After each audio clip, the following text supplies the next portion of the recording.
Assalamualaikum dan salam sejahtera. Sekarang anda bersama saya, pengacara anda, Nur Anissa Sofia dari studio Best TV TV PSS SK Tengku Bahriah, Kuala Terengganu. Pada hari ini, 11 Februari 2026, telah diadakan Musyawarah Agung PIBG SK Tengku Bahriah kali ke-37 2026. Musyawarah pada kali ini bermula jam 2 petang di Dewan Seri Bahriah. Majlis dimulakan dengan nyanyian lagu Negaraku.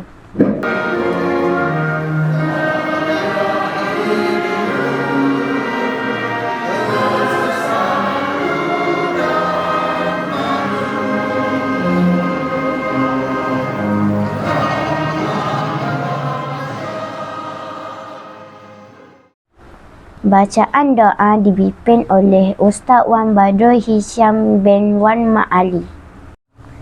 Seterusnya, bacaan ayat-ayat suci Al-Quran dibacakan oleh adik Nur Izzah Humairah.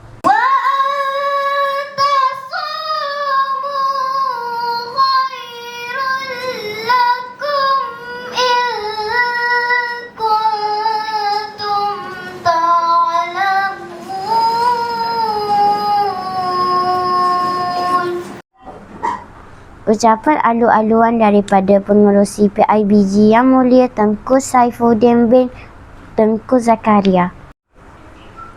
Musyawarah kali ini dirasmikan oleh Tuan Guru Besar Cikgu Nauzi Rahayu binti Yusuf.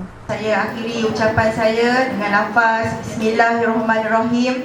Saya merasmikan Musyawarah Agung Tahunan PIBG SK Tengku Bahriah kali ke-37. Terima kasih.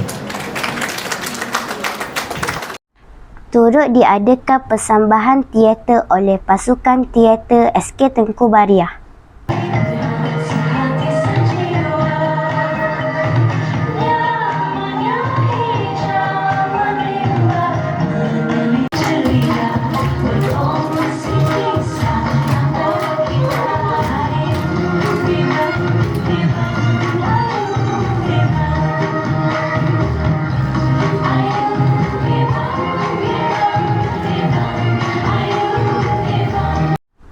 Juga persembahan daripada murid tahun 6 bersama Ustaz Rakib.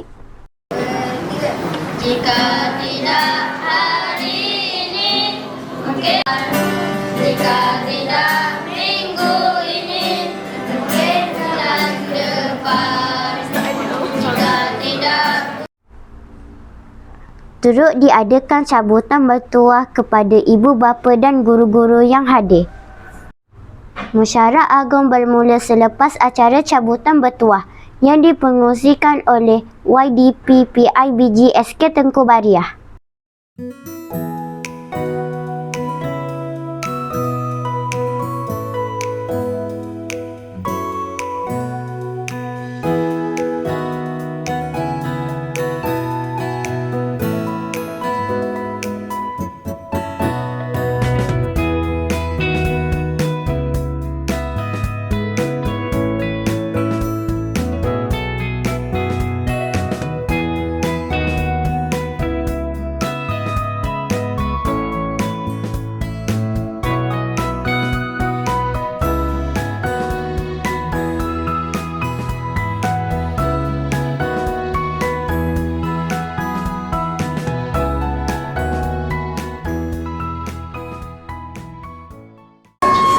Sekian saya melaporkan untuk Best TV. Best TV, saluran informasi anda. Jumpa lagi. Bye. Jangan lupa like, komen and subscribe channel Best TV. Best TV terbaik.